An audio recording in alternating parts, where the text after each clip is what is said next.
Q&A. Happy Tuesday. My name is Tracy Matson. I'm a certified professional dog trainer and behavior consultant. I live in Utah, and I am excited to be here. I got to start the chat.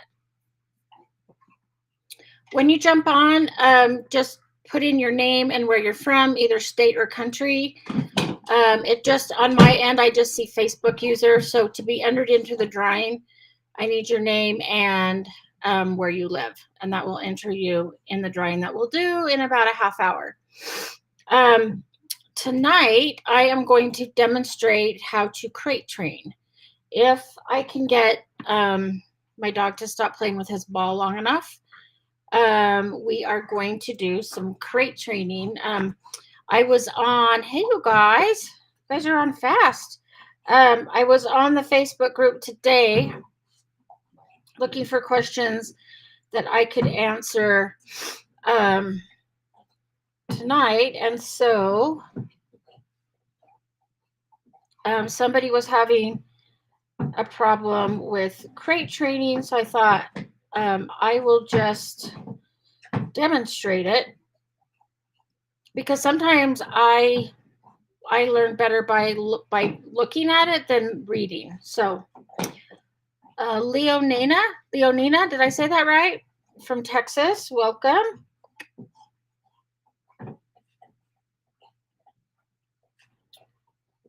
Okay, we got two from Texas tonight. Texas. Okay. I'm going to wait for a couple more people to jump on. And then if you guys have questions, for sure, ask them now. Hi, Anita. If you're on just for the drawing, which I totally get. I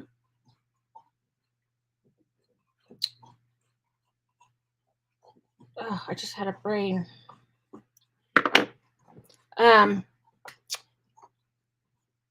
Then I totally get that. We'll do the drawing in about a half hour. But if you have questions, I can answer those now.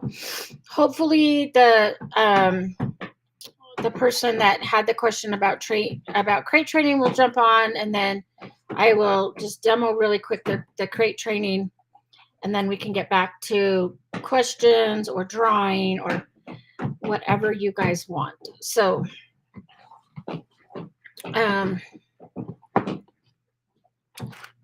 okay. Yeah, so my day kind of fell apart today. I had two clients this morning. Hi, Renee. And they both canceled. So I look like a hippie today because I didn't have to go out. So I didn't really do a whole lot. For older dogs, it depends. It depends on, hey, Kirsten. Okay, I need to get caught up. Renee Miller. It depends on how old they are, and it depends on if they've had previous bad experiences with crates. So if they've been forced in and kept in there for a long period of time. Hey, Brian, I knew it would. Oh, you can hear Willie in the background with his ball. Little does he know, I'm going to be taking it away in a minute because he is going to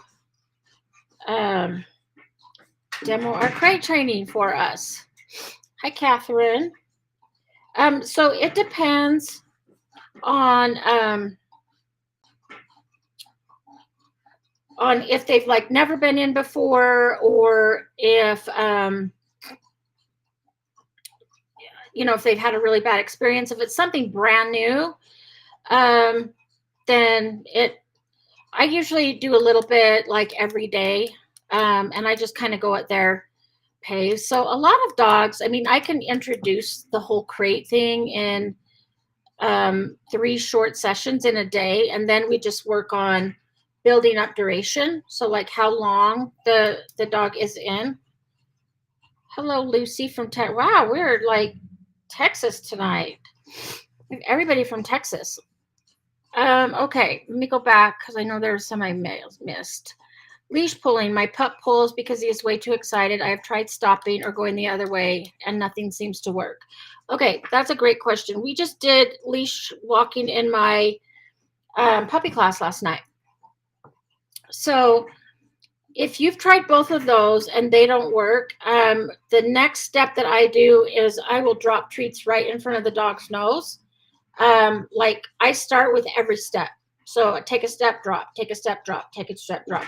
So that redirects the dog's nose to the ground, and slows them down. And then once they're slowing down a bit and they realize, oh, there's treats, then I will take 3 steps and drop, 3 steps and drop, and then 5, and then 8, and then 10.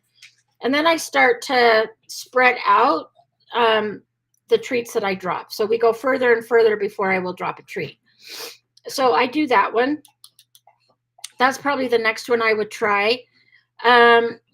If that doesn't work, then I would go to something like a freedom harness, which is a front clip. And so that's what I put on my dogs. It clips in the front so that then if they pull, it turns them back towards you or turns them sideways. So I use that front clip harness. So it depends on the dog and like how strong they are. Sometimes in rare cases I will go to a canine bridle, which is a head halter, but it doesn't squeeze the nose. So it's not aversive like a halter. What's the other one? Not the Easy Walk, the Gentle Leader.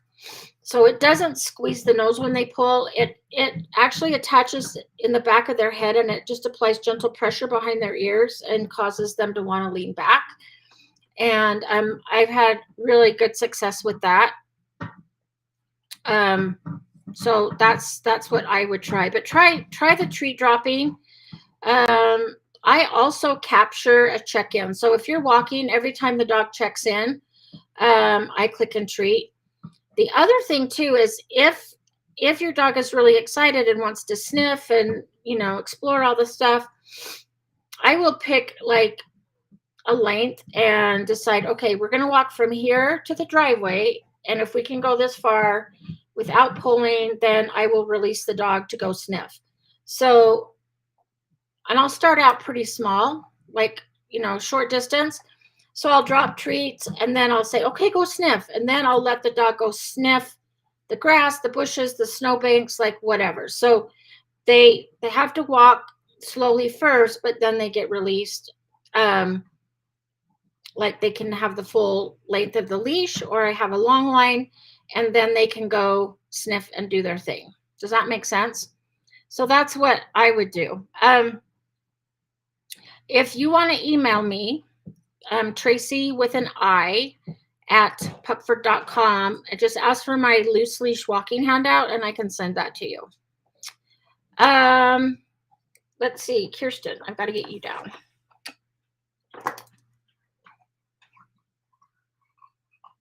Okay, I'm going to go ahead and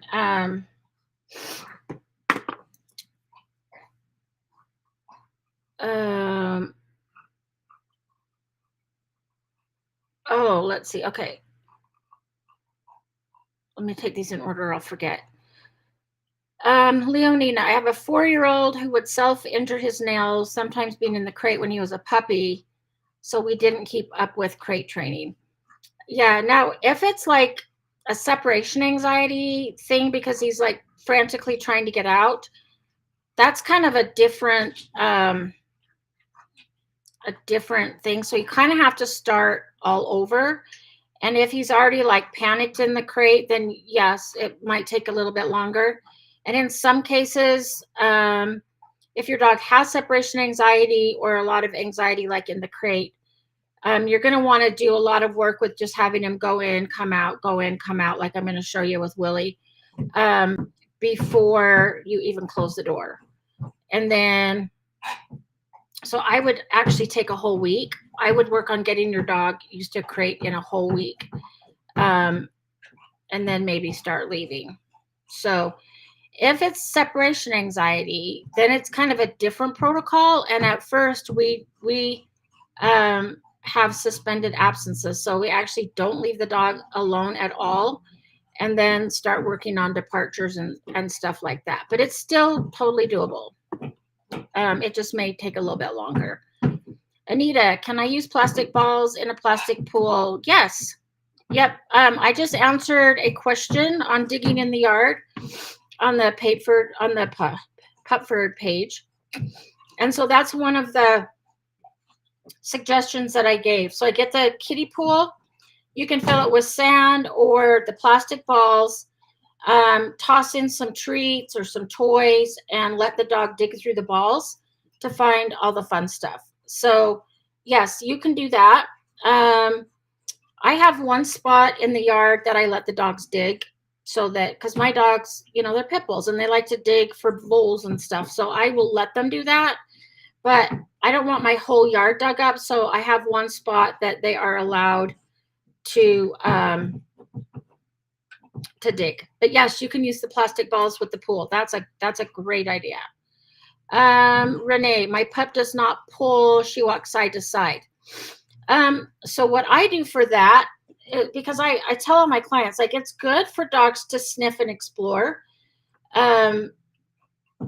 So, because that's really good enrichment and it's going to tire them out. So what I do is I put them on the side that all of the fun stuff is on. So like if we're walking down the street, I will put them on the side where the lawn is, the bushes, the snow, that kind of stuff. So instead of having them on the street side where there's really not going to be anything to sniff, I put them on the side where they're going to do most of the sniffing. And then to teach hey, Renee number 3. Oh, I actually already put you down because I saw Brian, so I knew you'd be there. You could, take some treats and throw them in the grass or the snow and say, go hunt, and teach your dog that this is the side that all the good stuff happens. And so you can kind of keep them on that side. So, because yeah, I know it's a pain when they're going back and forth and zigzagging and stuff like that. So, try those. One of my dogs, I taught her to change sides. So if she's on the left, I have a cue, and then she'll go behind me and go to the other side. But I specifically taught that to her, and I just taught her with luring. So I would just lure her with a treat behind me, and then when she was doing it, then I named it. So you could do that as well.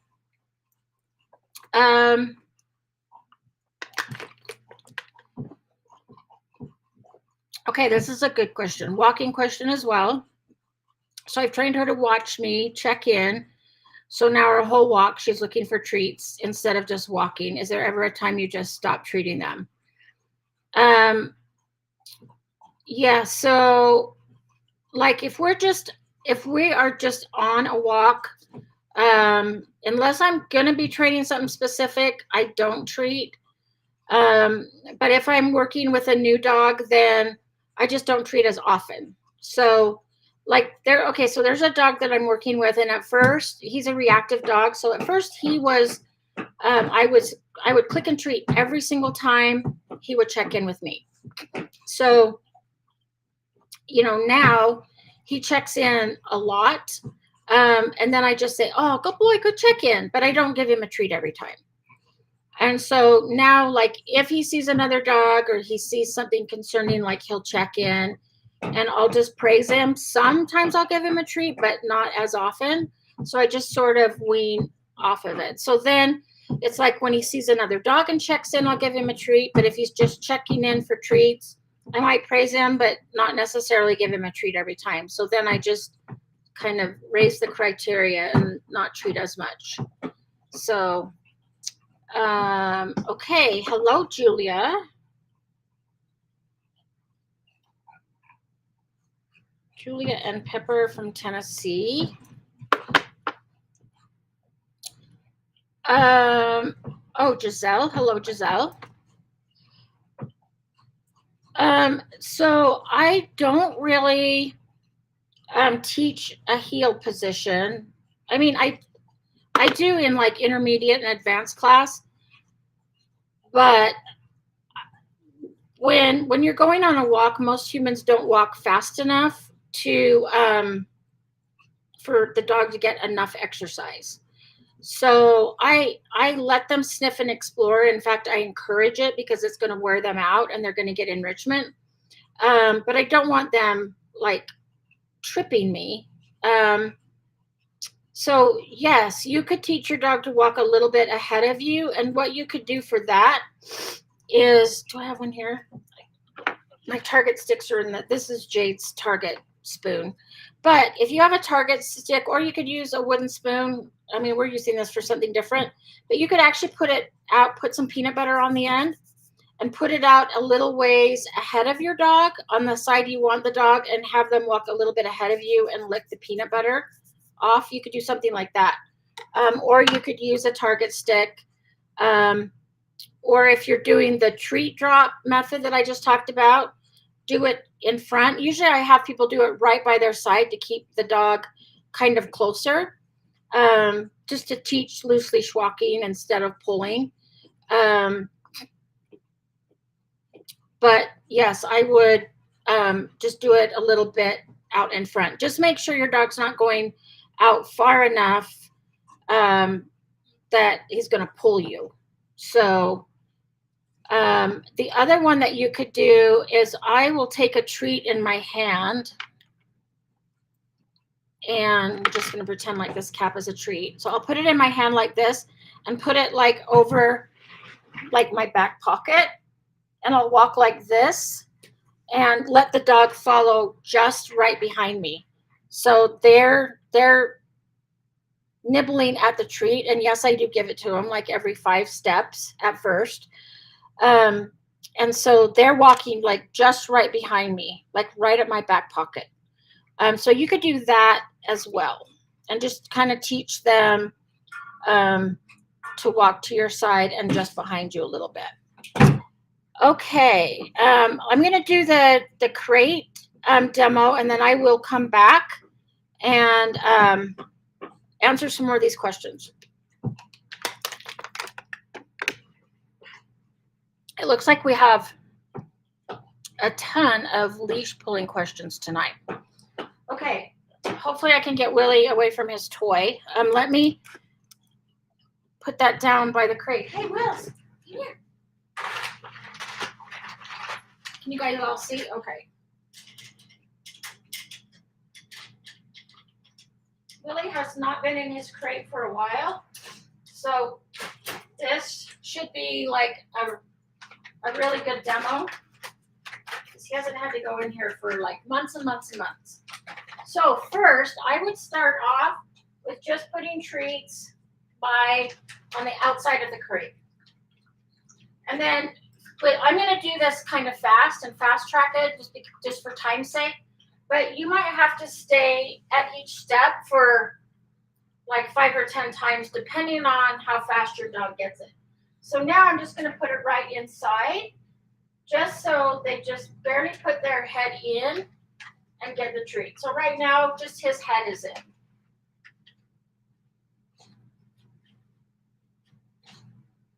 Willie was incontinent when I first got him, so he has a waterproof bed. Okay, so now I'm going to toss it in a little bit farther. So now he just puts his front feet in, but each time I'm letting him come out.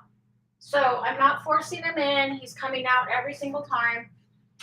If he decided, Willie, if he didn't want to go in that far and stop, then I would back away and just do it a little closer to the front. Oh, it's just good. And I'm using salmon treat, so it's really smelly. So you can see he's not putting his back legs in yet, and that's totally fine. I'm going to go at his pace.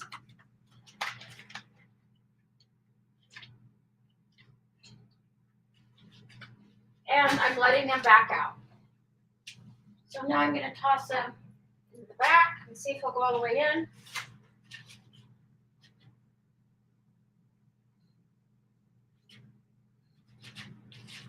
Okay, so with this step, I would actually let him go in, turn around, come out, go in, turn around, come out, like 5 times, but then you're gonna just close the door, open it, let him come out, okay? So I'm not even gonna latch it yet. I'm just gonna let him come out. Oh, you guys stay in there? If they choose to stay in, I'm gonna drop some treats in there and let them stay in there and get some treats. If they want to come out, they are welcome to come out. So the next step would be just to close the door, latch it, unlatch it, open it. Like that fast, and let him come out. Then you can do that again, latch it, count to 5, open it, let him come out.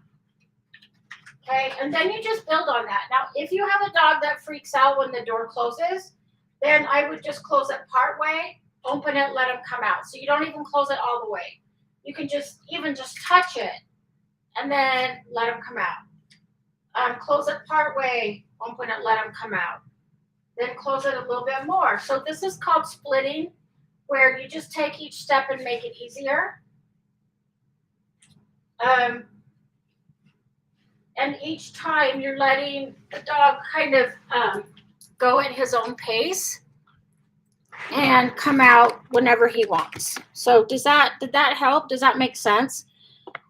Now that I did may take 3 or 4 days to get to that. He's already crate trained, but like I said, he hasn't been in a crate for months. He potty trained his little self, and he uses the dog door now, so he doesn't need to be crated at night. That's how I do it. Like I said, each step I'll do 5 to 10 times, depending on the dog.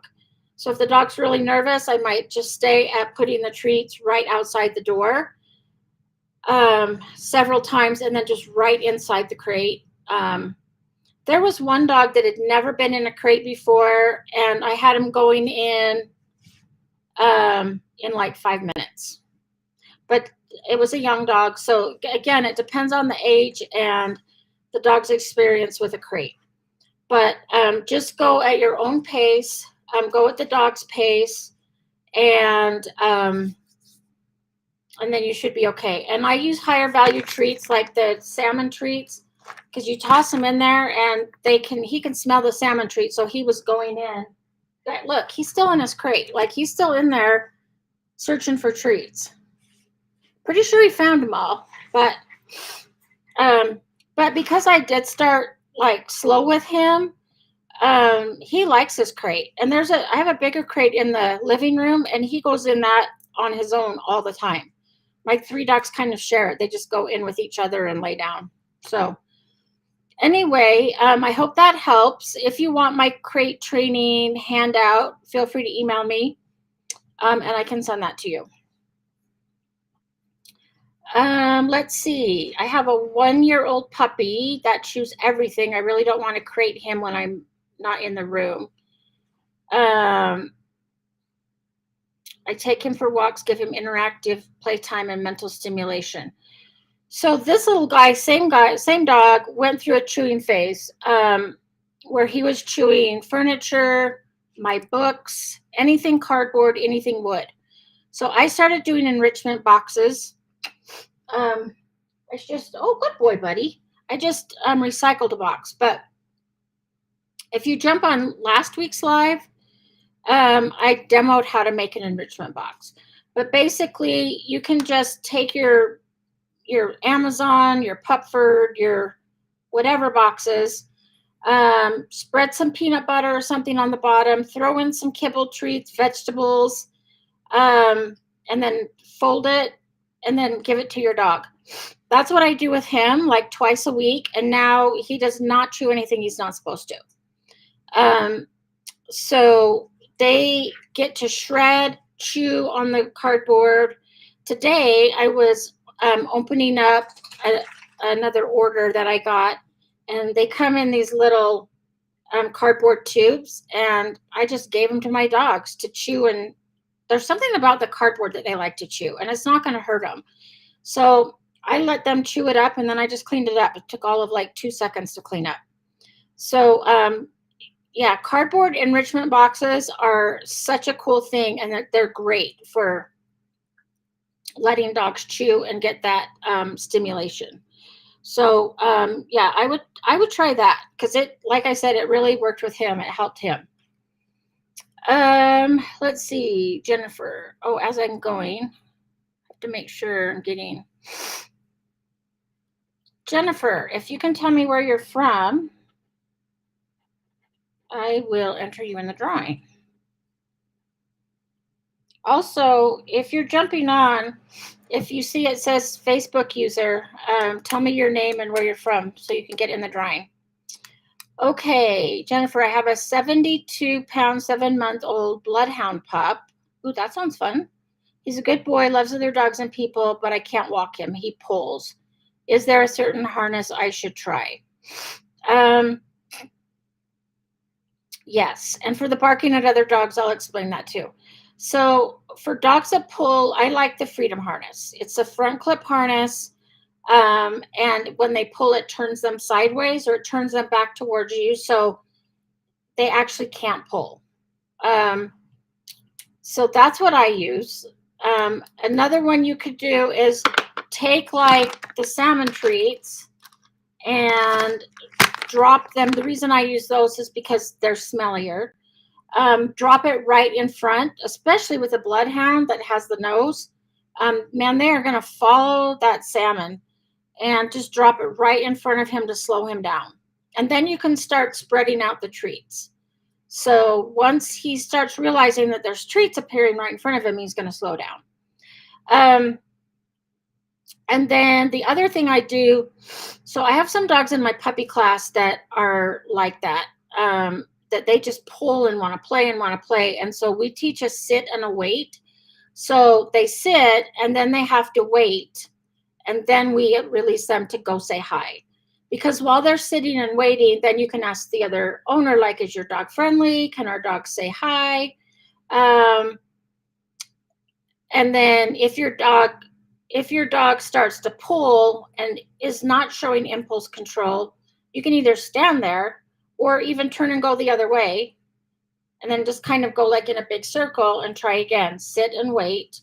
So it kind of goes off of Premack principle.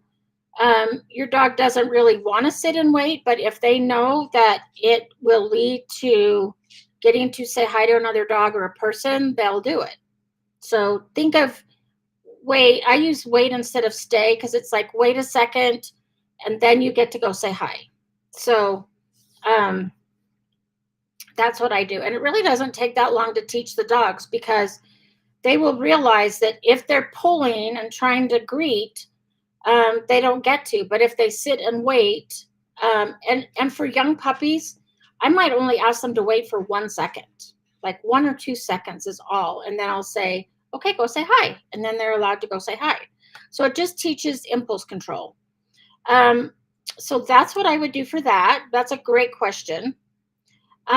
Giselle, what I do is I will walk a dog with leash first, and then once the dog's really, really good checking in, then I will take the leash and just kind of drape it over their back and see if they continue to walk next to me. And that's how I have a client right now. I'm working on that very thing, and this dog's doing really, really well. And that's what I did. Is at first I would, we would be practicing walking. Now this owner wants his dog to walk right next to him, so he does get to go sniff if I say okay, go sniff. But otherwise, he is doing a heel. And at first we would be heeling, and then I would drop the leash. And then I would sometimes just take the leash, and since I had it in my hand, I would just drape it over his back and let go. And then we've worked up to where then I have the leash just in case, but we'll go and sit. I'll have him sit. I'll unclip the leash and then say heel, and we'll just start walking. So then if he gets like really excited and he's not staying with me. I have the leash if I need to put it on, but otherwise we just practice with him walking by my side, and he's doing really good. So it did take about 6 months to get him to be like walking by my side without a leash. But that's how I did it. So still with the leash, but having them either drag it or it draped over their back. Hi, Lynn from North Carolina. Oh, we got a lot of people tonight. This is awesome. Wynn Hicks. Lori from, oh, we got 2 people from North Carolina.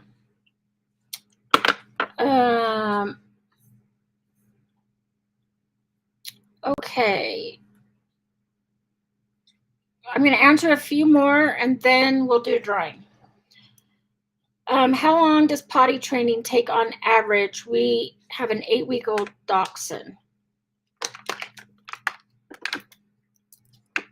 I mean, so a dog is not considered fully potty trained until they can go like a month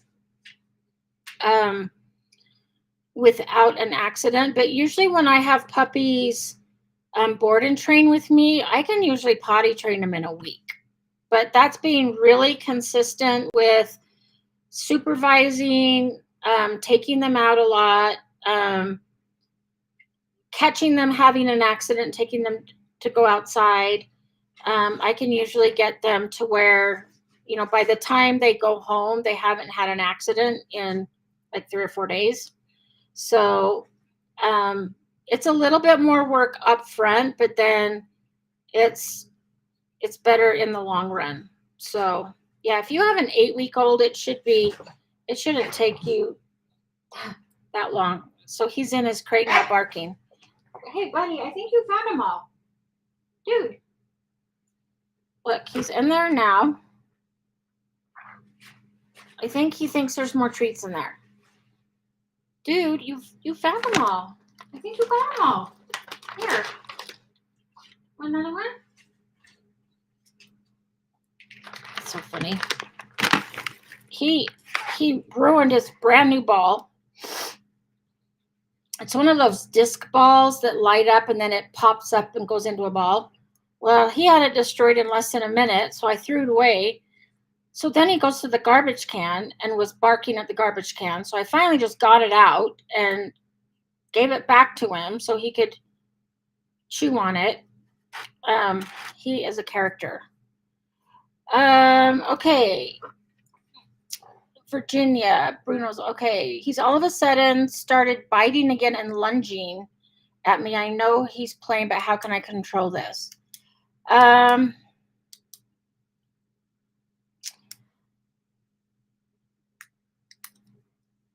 Let's see. I always think about, okay, what do you want your dog to do instead? Now, so is this on walks or is this just like in the house at any particular time? And remind me how old Bruno is. So age, and if it's just on walks with the leash, or is it like at home? If it's at home, I would probably teach him place. So like, go to your place and do a downstay until the dog calms down. Or you could get out a flirt pole and let him play with the flirt pole, because then he can chase it, run, grab, tug, but he's going to be farther away from you. So if he's trying to play, then you can play with him in other ways, like the flirt pole, and let him get out his energy that way instead of lunging and biting at you. Does that make sense? So whenever like a dog is biting at somebody, I usually put him on a flirt pole, because your hands are going to be at the end of the toy. So your hands are going to be pretty far away. He's 5 months. Yeah, so he could be going through some teething, adolescence. And as long as you can tell that it's playing and not like aggression, I still like the flirt pole. Hey, That's enough. Hang on, I'm going to close this door. I think you found them all, dude.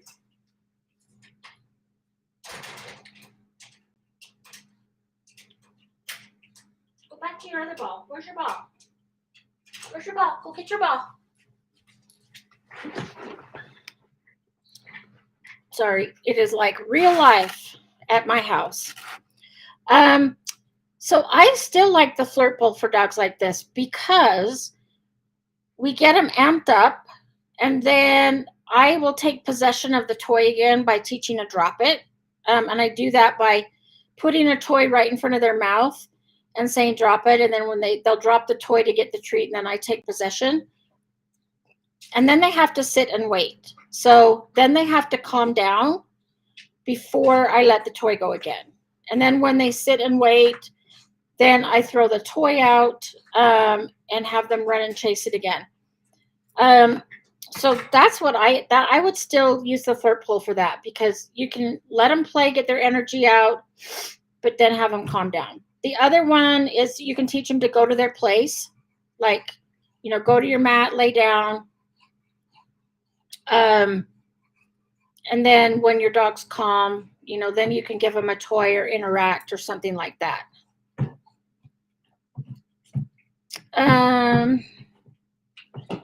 Oh, Massachusetts. Okay. Jennifer.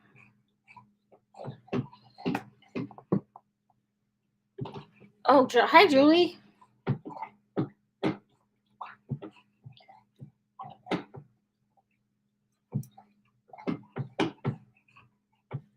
New York.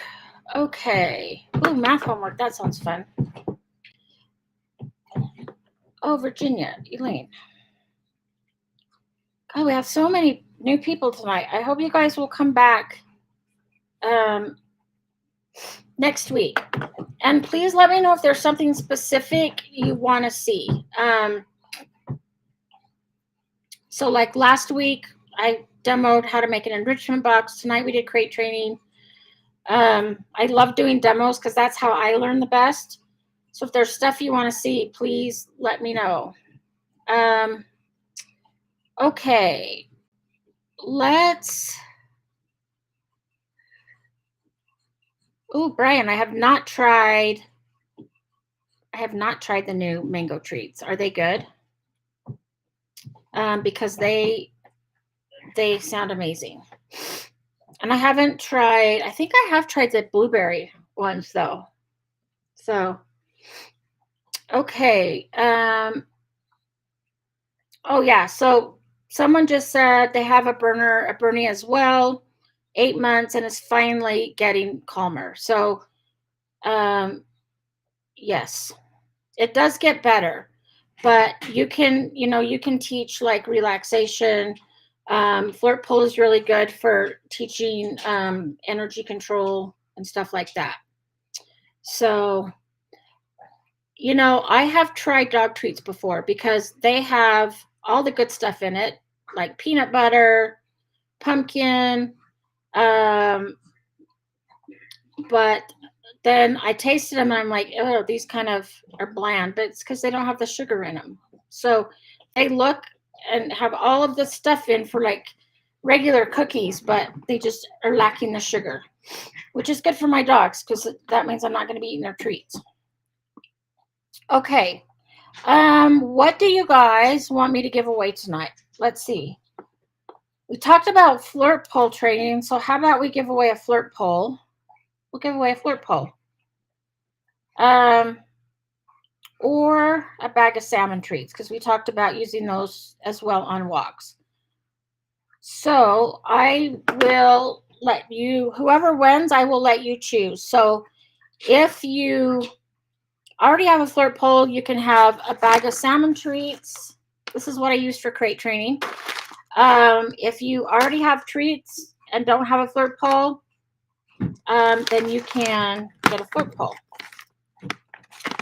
So Lonnie, my dog is faster than me too, and my dogs cheat. So they'll go, instead of chasing it, they will turn and go the other way before I can get the toy, and so they kind of turn and go the other way, and they cheat. but it's okay. They still grab it and tug and play, and it still, does its purpose. So, well, I successfully redirected Willie over to his ball rather than barking at the crate. Okay, so let me get all these names in a bowl, and I will do a drawing really quick, and then if there's more questions, I will answer. It'll just take me a second to get all these up here. I'm going to scroll up and see if there's something I can be answering while I'm doing this. Oh, what is a flirt pole? Okay. A flirt pole, it's like a cat toy, but bigger for a dog. So it's like a long stick with kind of a rope and a toy on the end. So it can also be called a tail teaser. But what you do is you stand with the toy, and I have the dog sit and wait, and then I'll say go, and then I'll throw it out, and I'll go in a circle with the toy on the floor. So then the dog chases it. This is great for herding breeds. The dog chases it, grabs it, shakes, tugs, can do everything. I'll play, interact, and then I'll say drop it by putting the treat right in front of their nose. And then when they take the treat, I take possession of the toy, and then the dog has to calm down and sit and wait again. And then, oh, Giselle, that's the long line. Maybe we'll give that away next time. So maybe next week, let me make myself a note. Next week, we'll give away a long line. Okay, that'll get you guys to come back next week for a long line. So then I take possession of it again, and then when they calm down, then I throw it out again, and then I go the other way and go around. I know that I've filmed a thing before. Oh, I gotta finish my task. You guys can tell I have ADD, right? Because I get off on a tangent.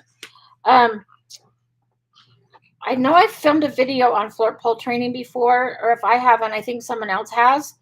So, but you know what? I could demo that next week. So next week I'll grab my dog Jade, and I'll just kind of do it in my little training dining room. That's my training room. So I will demo that next week. If what I'm saying doesn't make sense, also if you get on YouTube, if you type in flirt pole training for dogs, there's a bunch of different videos that show you how to do it. So you can even look on there. But it is the greatest thing since peanut butter and jelly. I tell you, it's great to do indoors when the weather's bad, or if you can't walk your dog, or like us, we've had like snowstorms every other day all winter long. So it is so good and really good for dogs because it teaches impulse control. Plus they get exercise. Plus they get to do specific dog behaviors like chase, grab, shake, tug, all of that stuff. So it is really, really good. So that's what we're going to give away. And tonight's winner is Lynn Hicks from North Carolina. So congratulations, Lynn. So Lynn, you are going to email hello@pupford.com. I just put it in the chat. And I will email them as well and tell them that you have a choice between a flirt pole and salmon treats. Next week, we'll give away a long line. And if you want to see how I do flirt pole training, I will demo that next week with my dog Jade. It'll be a little bit, I won't be able to do it like as amped up as I usually do because I have a smaller space, but I can still demo how I do flirt pole training. So, okay, thanks you guys for coming. Congratulations, Lynn. And next week we'll do another drawing for another free item. So hope you'll join us, and everybody have a great rest of your week.